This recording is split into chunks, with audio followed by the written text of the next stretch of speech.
एक हफ्ते बाद अर्जुन को लिटरेचर चैनल के एक डिप्टी डायरेक्टर द्वारा जबरदस्ती छुट्टी पर भेज दिया गया था।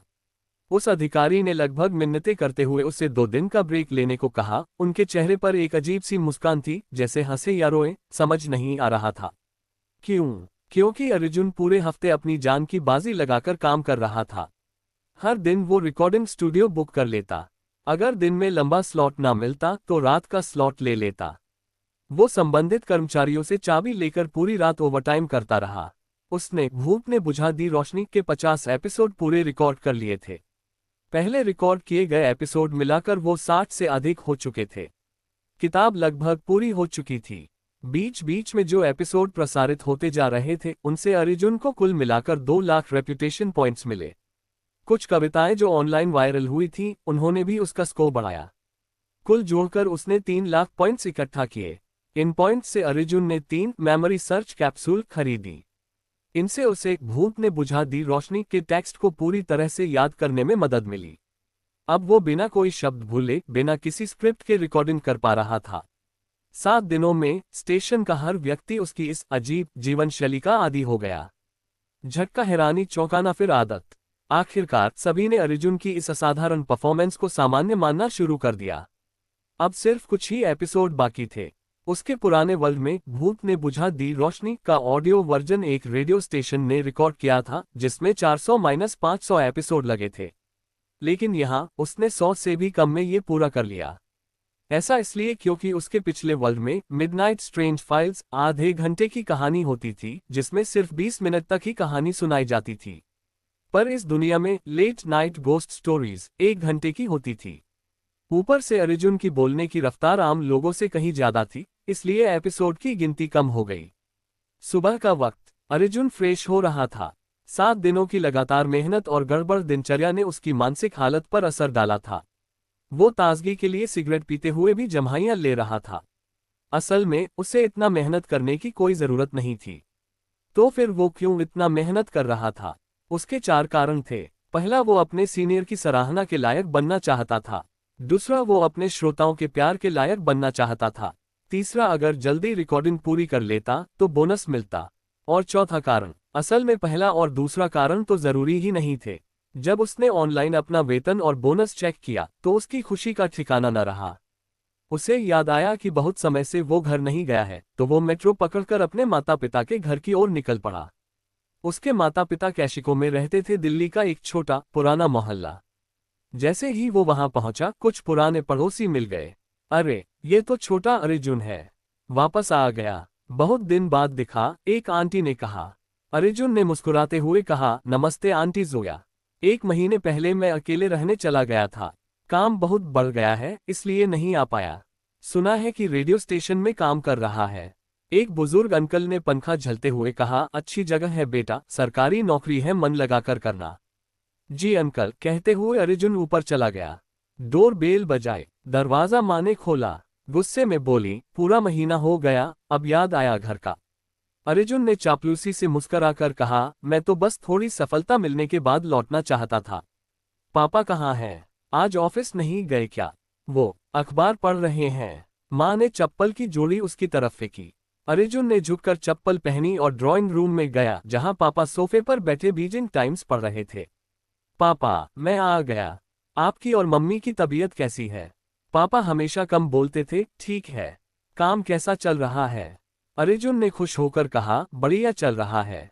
इस महीने का वेतन आ गया है, बोनस मिलाकर कुल 18,000 हुए। क्या? माँ के कान खड़े हो गए। एकदम उदासी से खुशी में बदल गईं, इतना ज्यादा कैसे? अभी तो ट्रायल पीरियड चल रहा है ना। अर्जुन हंसते हुए बोला, वेतन ज्यादा नहीं है, लेकिन बोनस में 5,000 का कंट्रीब्यूशन रिवॉर्ड और 8,000 का परफॉर्मेंस बोनस मिला है। सैलरी मिलाकर कुल इतना हुआ। मेरा बेटा तो कमाल कर गया। माँ खुशी से झूम उठी, मैंने पहले ही कहा था कि मेरा बेटा कुछ बड़ा करेगा। पापा गंभीर होकर बोले, इतनी सी सफलता पर घमंड मत करना। माँ ने आंखें तरेर कर कहा, आप खुद हर रात रेडियो पर इसका शो सुनते हो। उस दिन वाली कविता वाली एपिसोड, वो भी सुनी आपने। उसकी कविताएं डायरी में लिख ली हैं आपने। अब मुझे तो समझ नहीं आया, लेकिन आप तो तारीफ करते ही रहते हो। पापा झेपते हुए बोले, इतना कुछ बताने की क्या जरूरत? माँ ने नाक चढ़ाई, सच ही तो बोल रही हूँ। ऐसे घूर क्यों रहे हो? तुम्हारी आंखें ही सबसे बड़ी नहीं हैं। अर्जुन हंसने लगा। अपने परिवार की स्वीकृति ही उसके लिए सबसे बड़ी प्रेरणा थी।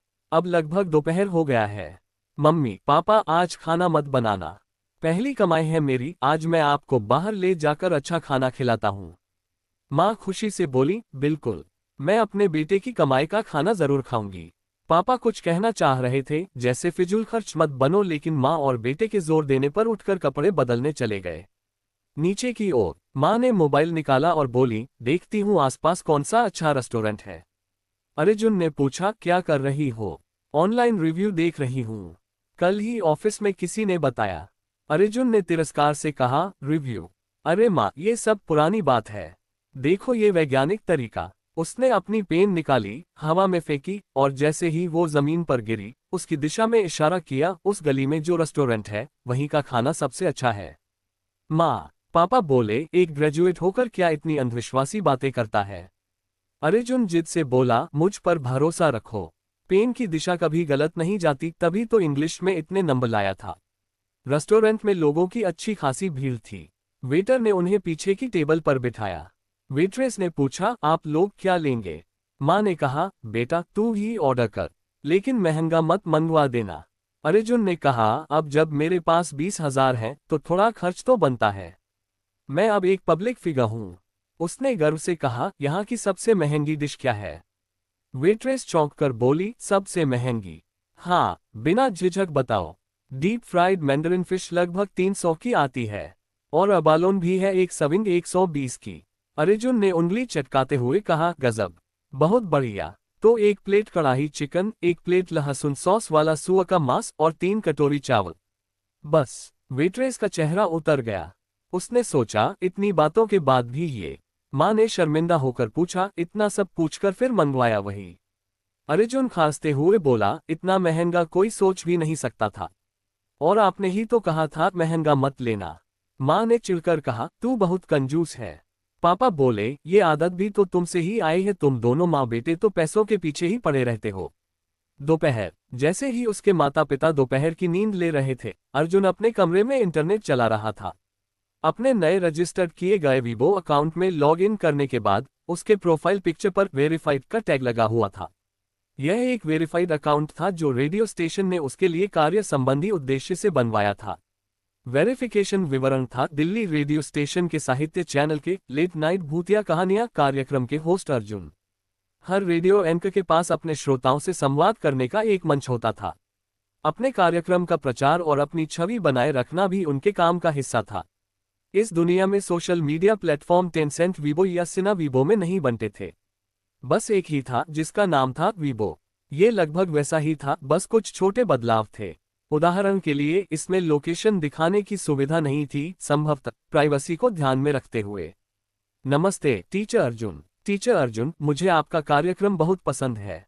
भूत हवा में उड़ते हैं, जबरदस्त है। आपकी कविताएं भी क्लासिक हैं। अगर कोई काम हो तो मोबाइल नंबर 1,34,87,63,733 पर संपर्क करें। हाँ हाँ, टीचर अर्जुन भी वीबो पर है। मैं मनीषा हूँ, कृपया मुझे फॉलो करें। उसे 30 के करीब मैसेज मिले, कुछ एड्स, कुछ रेडियो स्टेशन के सहयोगियों और कुछ श्रोताओं के। जब उसने देखा कि उसके फॉलोअर्स सिर्फ 200 थे तो उसे आश्चर्य नहीं हुआ। अभी अभी अकाउंट बना था तो जाहिर है ज्यादा नहीं हो सकते थे। फैनबेस बनाने में वक्त लगता है। अर्जुन ने कुछ कमेंट्स के जवाब दिए और कुछ सहयोगियों को फॉलो भी किया। इस दुनिया के वीबो में बहुत अंतर नहीं था, इसलिए वह जल्द ही सहज हो गया। यह एक महत्वपूर्ण प्रचार माध्यम था, इसलिए अर्जुन ने इसे गंभीरता से लिया। कुछ सोच विचार कर उसने अपनी कविताएं पोस्ट करने का फैसला किया। उड़ता पक्षी और मछली, एक पीढ़ी, शीर्षकीन, अगर तुम खुश हो तो आसमान साफ है, और वह आंधी पंछी का गीत जो उसने अब तक सार्वजनिक नहीं किया था। फॉलोअर्स एकदम से बढ़ गए। लोगों ने उसकी कविताओं को वायरल कर दिया। आंधी और तेज आए। वाह, आंधी पंछी का गीत कमाल का लिखा गया है। पहले ही उड़ता पक्षी और मछली और एक पीढ़ी मुझे क्लासिक लगती थी, पर अब आंधी पंछी का गीत पढ़कर दिल खुश हो गया।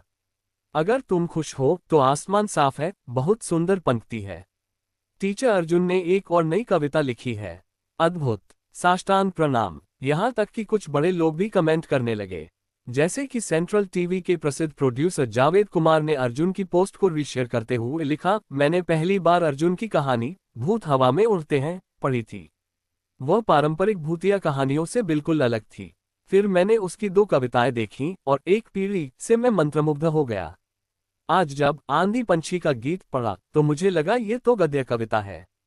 मैंने जिंदगी में सैकड़ों गद्य पढ़े हैं, पर पहली बार ऐसा लगा कि गद्य इतना मजबूत और सुंदर हो सकता है। मैं बीजिंग टाइम्स के उपसंपादक पुराना यशपाल को जानता हूं। उन्होंने कहा था कि कुछ 100 साल बाद जब लोग मोबाइल और कंप्यूटर तक भूल जाएंगे, तब भी एक पीढ़ी और आंधी पंछी का गीत को याद रखा जाएगा। मैं पूरी तरह सहमत हूं। अर्जुन ने विनम्रता से जवाब दिया, धन्यवाद टीचर जावेद के समर्थन के लिए। मैं इतना महान नहीं हूं जितना आपने बताया। मैंने तो बस यूं ही लिखा था। जावेद कुमार ने कहा, प्रतिभा जन्मजात होती है। कुछ लोग जिंदगी भर मेहनत करते हैं और कुछ को ये बचपन से ही मिल जाती है। अर्जुन सिर्फ 23 का है। मेरा बेटा 22 का है, लेकिन वो तो बस मोबाइल पर गेम खेलता रहता है। लोगों ने हंसी में साथ दिया, मेरी बेटी भी वैसी ही है। सच, आजकल के युवा मोबाइल से चिपके रहते हैं। अर्जुन ने भी एक मशहूर वाक्य लिखा, इस दुनिया की सबसे बड़ी दूरी वो नहीं है जो एक उड़ते पक्षी और मछली के बीच होती है, बल्कि वो है जब मैं सामने खड़ा हूं और तुम मोबाइल चला रहे हो। हाँ, पेट पकड़कर हंसी आ रही है। टीचर अर्जुन तो बहुत मजेदार हैं। जावेद कुमार ने स्माइली भेजा, इसे अभी अपने बेटे को दिखाऊंगा। इसके बाद नेटिजन्स ने अर्जुन की कविताओं की मिमिक्री शुरू कर दी। कुछ ने लिखा, टॉयलेट में टिश्यू पेपर भूल जाना यही सबसे बड़ी दूरी है। या काली रात ने मुझे काली आंखें दी और मैं उन्हें फिल्में देखने में लगाता हूं। लेकिन अर्जुन नाराज नहीं हुआ, वह खुद इन मजाकिया बदलावों में भाग लेने लगा। उसका आत्मा हास्य लोगों को खूब भाया। टीचर अर्जुन बड़े ही डाउन टू अर्थ हैं। ऐसे ही साहित्यिक लोगों की जरूरत है जो एक और कविताएं लाए। इसी बीच विनय भी उस दिन ऑफिस नहीं गया था। जब से उसका कार्यक्रम छीन लिया गया था, वह हफ्ते में 3 दिन खाली रहता था। घर पर बैठकर वह शराब पी रहा था और वीबो चला रहा था। जब उसने देखा कि अर्जुन की फॉलोइंग इतनी तेजी से बढ़ रही है, तो उसे जलन होने लगी। उसने अपने वेरीफाइड अकाउंट से पोस्ट किया, कुछ लोग थोड़ी देर छलांग मार सकते हैं, पर हमेशा नहीं। घमंड मत करो, चालबाजी से सफलता पाने की कोशिश मत करो, नहीं तो पछताना पड़ेगा। हालांकि उसने नाम नहीं लिया, पर हर कोई समझ गया कि वह अर्जुन पर तंज कस रहा था। अब विनय के वीबो प्रोफाइल पर लिखा था, पूर्व लेट नाइट भूतिया कहानियां कार्यक्रम के होस्ट। विनय के भी फैन थे जिन्होंने अर्जुन के वीबो पर गालियां देनी शुरू कर दी, धोखा देकर शो छीना। अर्जुन का कार्यक्रम बकवास है, हमें टीचर विनय को वापस चाहिए। अर्जुन ने जब वीबो खोला तो उसे गालियों की बौछार मिली, लेकिन उसने जवाब में संयम रखा और सीधे विनय की पोस्ट का जवाब दिया, कृपया साफ कहिए कि मैंने क्या गलत किया है। विनय ने रहस्यमयी अंदाज में कहा, तुम खुद जानते हो। अर्जुन ने पलटकर जवाब दिया, मैं नहीं जानता, साफ साफ कहिए। विनय, ही नीच इंसान तो नीच ही रहता है। दिल्ली रेडियो स्टेशन साहित्य चैनल के ऑफिस में एक आरजे चिल्लाया, वीबो देखो, अर्जुन और विनय लड़ रहे हैं। ओह, ये क्या कर रहे हैं? विनय तो ऑफिशियल अकाउंट से झगड़ रहा है। ये स्टेशन की छवि खराब करेगा। कुछ सीनियर सहयोगियों ने चिंता जताई, वर्षा दीदी ने चढ़ाई और मनीषा गुस्से में थी। डायरेक्टर को तुरंत बताओ, दोनों से कहो कि तुरंत पोस्ट हटाएं। फोन की घंटी बजी। अर्जुन ने देखा कि कॉल मनीष सर की थी, बेटा पोस्ट डिलीट कर दो। डायरेक्टर गुस्से में है, कल ऑफिस में बात करेंगे। अर्जुन गुस्से में था, मैंने कोई अपशब्द नहीं कहा, बस पूछा कि मैं गलत कहाँ हूँ। मनीष सर बोले, तू मुझे ही डांट रहा है क्या? मैं तेरे भले की बात कर रहा हूँ। ठीक है, मनीष सर समझ गया। अर्जुन ने फोन रख दिया, पर जैसे ही उसने फोन रखा, वह कंप्यूटर की ओर देखकर बोला, चुप रहूं? हटाऊं वीबो पोस्ट? बिल्कुल नहीं। उसकी बात पूरी भी नहीं हुई थी कि विनय के फैन फिर से बरस पड़े, देखो अब अर्जुन चुप है। हाँ, डर गया होगा। कहां कहां से आते हैं ऐसे नौसिखिए। जारी रहेगा।